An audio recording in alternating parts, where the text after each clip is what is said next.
म्हणजे काहीतरी इतर दुसऱ्यांपेक्षा विधानसभेमध्ये वेगळं राहणारे सादर जे करणे, आमच्या सगळ्या महिला आहेत, भगिनी आहेत, तरुणी आहेत, मेकअप काही आणि बँकेत काम कॉस्ट्युमवर करणाऱ्या तेवढाच आहेत, खर्च पण काही आता कोर्टात काम प्रत्यक्षात ते करणाऱ्या आहेत, बघूया. काही शिक्षिका आहेत, काही IT सेक्शनमध्ये काम करणार आहेत. हा आपल्यामध्ये असलेली कला आणि आपल्यामध्ये असलेलं एक नेतृत्व हे स्टेज परफॉर्मन्सच्या माध्यमातून आज आमच्या सगळ्या महिला इकडे परफॉर्मन्स करत आहेत. दरवर्षी श्रावण महिन्यामध्ये श्रावण महोत्सव हा आम्ही साजरा करतो आणि ह्या श्रावण महोत्सवामध्ये आजच्या ह्याला 285 भगिनींनी आज परफॉर्मन्समध्ये भाग घेतलेला आहे.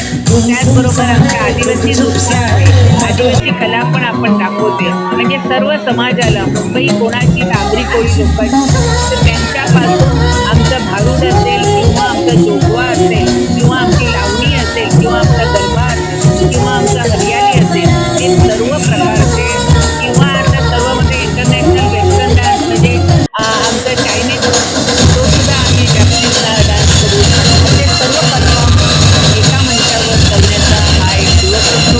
हा श्रावणी महोत्सव आमच्या महिला मोर्चाच्या वैशाली पाटवीजी, त्याचबरोबर आमचे संजोग सर, कोमलबेन आणि सरयू कदम या सर्वांनी अथक प्रयत्न करून सर्वांनी हा कार्यक्रम आयोजित केलेला आहे.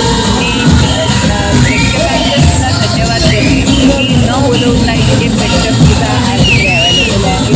त्यामुळे हा जे आमच्यावर असलेलं प्रेम आणि त्यांना आयोजित करून दिलेला हा मंच ह्याच्यामुळे एक सेतू तयार होतो आणि ह्याच्यातून प्रेम आणि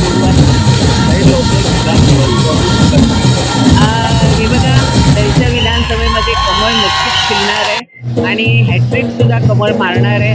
त्यामुळे लोकांनी कुठच्याही चर्चेला हे करू नये.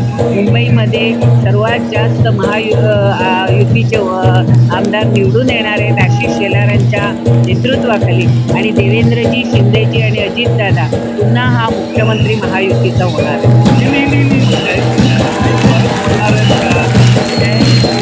अरे आज इतका चांगला श्रावणी महोत्सव आहे, कशाला कोणाचं नाव घेऊन आम्हाला बिघडवताय. हे बघा, माझ्या मतदारसंघामध्ये आदिवासी राहतात, माझ्या मतदारसंघात कोळी राहतात, माझ्या मतदारसंघात उत्तराखंडाचे राहतात, माझ्या मतदारसंघामध्ये गुजराती राहतात, पंजाबी राहतात, मराठी राहतात. हा सर्व समाज आमचं एकच आहे. सबका साथ, सबका विकास, सबका विश्वास और सबका प्रयास हा मोदीजीने दिलेला मंत्र आहे. त्यामुळे सर्वांना बरोबर घेऊन जाणारी पार्टी म्हणजे भारतीय जनता पार्टी.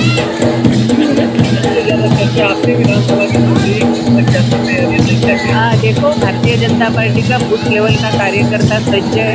भारतीय जनता पार्टी ये दिल्ली से दिल्ली तक पार्टी है. पार्टी का निर्णय जो होगा वो कार्यकर्ता मानते हैं. प्लीज़ है, हमारा कमल का उम्मीदवार यहाँ रहेगा और कमल का उम्मीदवार जीत के आएगा.